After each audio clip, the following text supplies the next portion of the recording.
Hello friends, आज हम लोग डायपोल मोमेंट के बारे में पढ़ने वाले हैं। और डायपोल मोमेंट होता क्या है? डायपोल मोमेंट होता है degree of polarity of polar molecule, या फिर इसको हम ये भी बोल सकते हैं कि यह एक वेक्टर क्वांटिटी है जो कि मेजरमेंट ऑफ बॉन्ड पोलरिटी। अब ये पोलर बॉन्ड होता क्या है? पोलर बॉन्ड पता करने के लिए हम ये देखते हैं example for the example HCl। अब यहाँ पर इसके लिए दो डिसिमिलर एटम लेते हैं हम लोग। ये दो डिसिमिलर एटम है, इसमें ये जो बॉन्डिंग इलेक्ट्रॉन पेयर है, ठीक है, बॉन्डिंग इलेक्ट्रॉन पेयर किस साइड में ज़्यादा रहेगा? उस साइड में बॉन्डिंग इलेक्ट्रॉन पेयर ज़्यादा रहेगा जिसकी इलेक्ट्रोनेगेटिविटी ज़्यादा है। ये बॉन्डिंग इलेक्ट्रॉन पेयर इस साइड ज़्यादा रहेगा कि इसकी इलेक्ट्रोनेगेटिविटी ज़्यादा है, इसलिए इसके ऊपर क्या एक स्लाइटली निगेटिव चार्ज आ जाएगा। अब इलेक्ट्रॉन पेयर इधर ज़्यादा है इधर कम है, तो इस साइड क्या हो जाएगा, इधर स्लाइटली पॉजिटिव चार्ज आ जाएगा। इस चार्ज इन दो चार्ज हो गए, इसके कारण यहाँ पर एक डाइपोल क्रिएट हो गया है। इस डाइपोल के कारण इसका कुछ ना कुछ डाइपोल मोमेंट, इसका कुछ ना कुछ डाइपोल होता है। डाइपोल जहाँ पर भी ये डाइपोल होता है वो पोलर मॉलिक्यूल होता है। अब दूसरा देखते हैं कि नॉन पोलर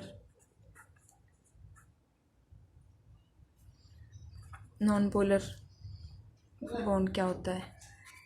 इसमें क्या होता है कि जो दो सिमिलर एटम होते हैं, ये सिमिलर एटम आपस में जिस बॉन्ड से होते हैं, या इसमें जो भी बॉन्डिंग इलेक्ट्रॉन पेयर होते हैं दोनों साइड इक्वल होते हैं, ठीक है। इसमें बॉन्डिंग इलेक्ट्रॉन पेयर एकदम सेंट्रल में होते हैं, जिसके कारण इस पर कोई चार्ज क्रिएट नहीं होता है, यानी कि डाइपोल वहीं पर होता है जहाँ पर चार्ज क्रिएट होता है। ये पोलर मॉलिक्यूल होता है, ठीक है। फॉर द एग्जांपल ये डाइपोल क्या होता है? डाइपोल एक वेक्टर क्वांटिटी है। ये एक वेक्टर क्वांटिटी होती है जिसमें कि मैग्नीट्यूड के साथ साथ magnitude as well as direction भी होता है।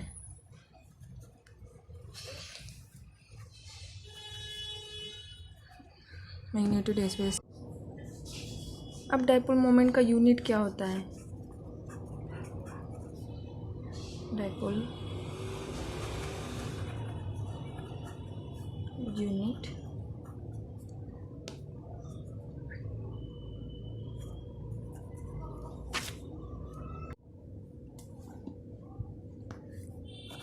Mu is equal to Q into E क्या पर है? यहाँ पर डाइपोल के बीच का डिस्टेंस होगा D,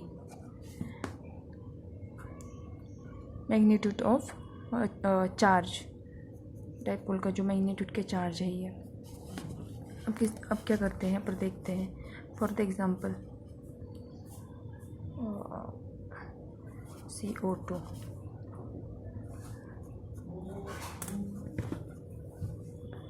में क्या होगा, डायरेक्शन किस साइड जाएगा? जिस साइड मोर इलेक्ट्रोनेगेटिव एटम है, carbon is more electronegative atom. दोनों एक दूसरे को अपोज कर रहे हैं, इसलिए इसका डाइपोल मोमेंट क्या हो गया, 0 हो गया। Mu is equal to 0।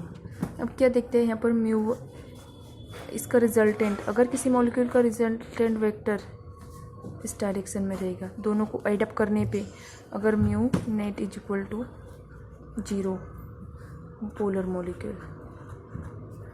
अगर म्यू नेट वेक्टर को ऐड अप करने पर mu net is equal to not 0, मतलब सॉरी ये नॉन पोलर होगा, 0 is equal to non polar, this is polar. अब कोई क्वेश्चन सॉल्व करने के लिए हमारे पास कुछ पॉइंट है, ये देखते हैं। जैसे नंबर फर्स्ट, होमो डायटोमिक मॉलिक्यूल का डाइपोल मोमेंट ऑलवेज 0 होता है। जैसे होमो डायटोमिक में कौन कौन से होते हैं? एक तो Cl2, सेकेंड में H2, O2, इन सब का डाइपोल मोमेंट क्या होगा, 0 होगा। हेट्रोडायटोमिक मॉलिक्यूल में कौन से? HCl, फ्लोरीन, HCl, HBr, क्योंकि दोनों में इलेक्ट्रोनेगेटिविटी डिफरेंस है, इसके कारण इसका डाइपोल मोमेंट नॉन 0 रहेगा। यहाँ पर देखते हैं हाइड्रोजन फ्लोराइड, मोर electronegative atom, less electronegative atom, इसलिए पॉजिटिव चार्ज, इसका वेक्टर इस साइड जाएगा, मतलब कुछ ना कुछ डाइपोल मोमेंट है इसका, नॉन 0 पोलर मॉलिक्यूल। ओके, अब देखते हैं triatomic molecule. Number second. Triatomic molecule में क्या होता है, ये भी 2 टाइप का होता है। ट्राइएटॉमिक मॉलिक्यूल में दो टाइप से होगा ये। एक तो लीनियर होगा, सिमेट्रिकल लीनियर। सेकंड वन होगा unsymmetrical non linear. Symmetrical linear में क्या आएगा, एक तो CO2 पीछे जो दिखा चुके हैं। सेकंड वन होगा CH2 मरकरी क्लोराइड।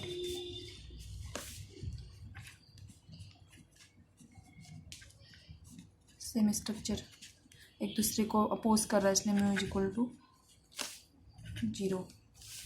HCl के केस में भी वही रहेगा, Cl।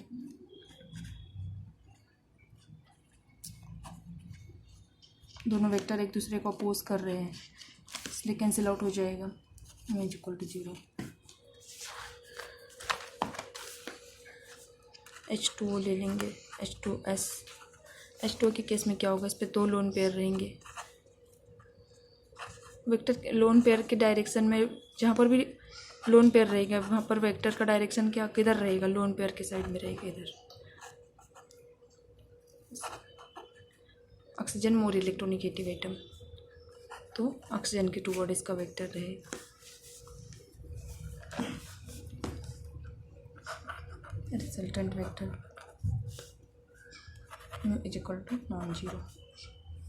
सारे वेक्टर एक ही डायरेक्शन में जा रहा है, इसलिए इसका mu is equal to non zero. As it is ये भी है सल्फर हाइड्रोजन सल्फाइड, इसमें भी 2 लोन पेयर प्रेजेंट है।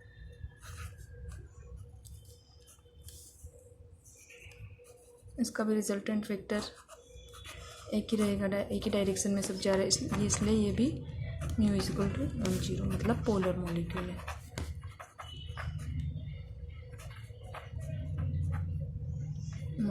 Polar molecule. तो क्या नंबर, अब देखते हैं कि जितना ज़्यादा बॉन्ड एंगल रहेगा उसका डायपोल मोमेंट उतना ही कम रहेगा। Bond angle is directly proportional to the inversely proportional to the mu. ठीक है, तो एग्जाम्पल के लिए chlorine ortho substituent, second one is a meta substituent,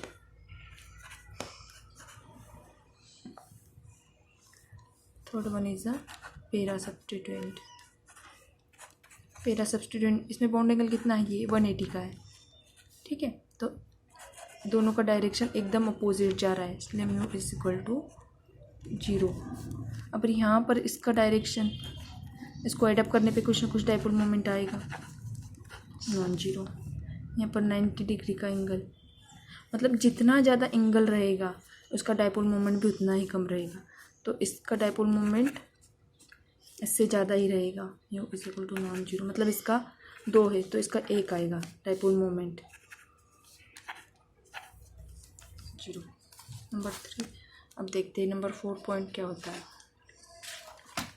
और नंबर 4 पॉइंट होता है कि सिस मॉलिक्यूल का dipole moment always trans molecule के डायपोल मोमेंट से ज़्यादा रहता है। सिस का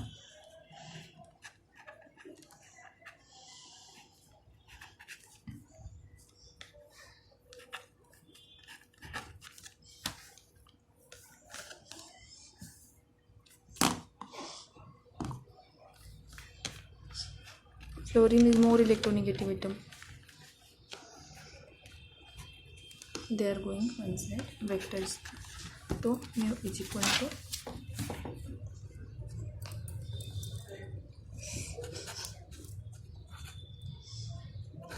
नॉन जीरो। ट्रांस का देखते हैं, C double bond C, fluorine hydrogen, fluorine hydrogen. एक दूसरे की डायरेक्शन को कैंसिल आउट कर रहे हैं, ये देखो एक दूसरे की डायरेक्शन को कैंसिल आउट कर रहे हैं, इसलिए इसका डायपोल मोमेंट 0 रहेगा, नॉन पोलर।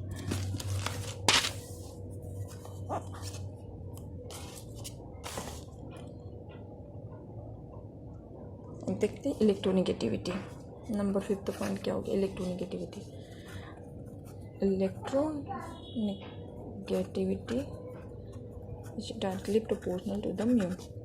जितनी ज़्यादा इलेक्ट्रोनिगेटिविटी रहेगी हाइड्रोजन के साथ में हाइड्रोजन हैलाइड की, उतना ही ज़्यादा उसका डायपोल रहेगा।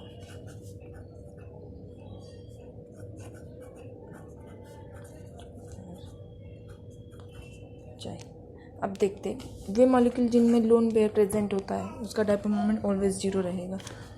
लोन पेयर मोस्टली केसेस में लोन पेयर 0 और म्यू इज ऑलवेज 0। जैसे CH4 के केस में देखते हैं BF3, हाँ BF3 इसमें लोन पेयर है या नहीं, किसी जिसकी ज्योमेट्री से पता चलेगा। Lone pair C hydrogen 0 loan pair. ये वेक्टर सारा वेक्टर एक ही पॉइंट पे आके मिल रहे हैं, जिसलिए इसका रिजल्टेंट मैग्नीट्यूड क्या रहेगा, डायपोल मोमेंट 0। फ्लोरीन के केस में भी वही रहेगा।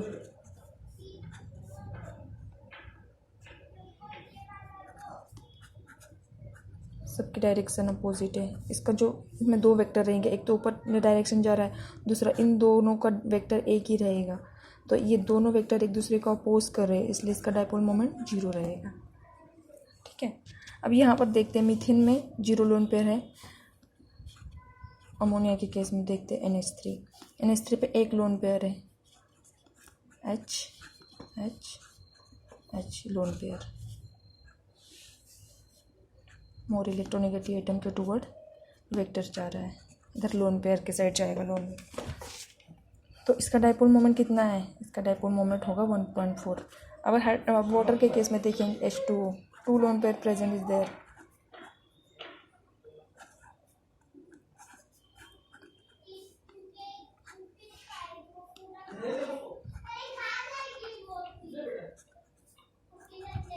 ये सारी डायरेक्शन सबकी ये के, इसलिए इसका वेक्टर डायपोल मोमेंट इसका कितना होगा, mu is equal to 1.84।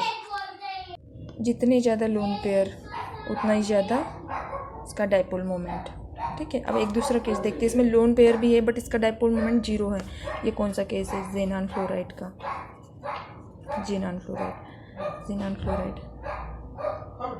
Fluorine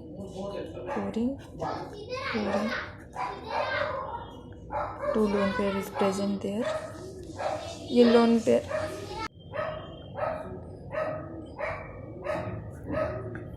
ये वेक्टर एक दूसरे को अपोज कर रहा है।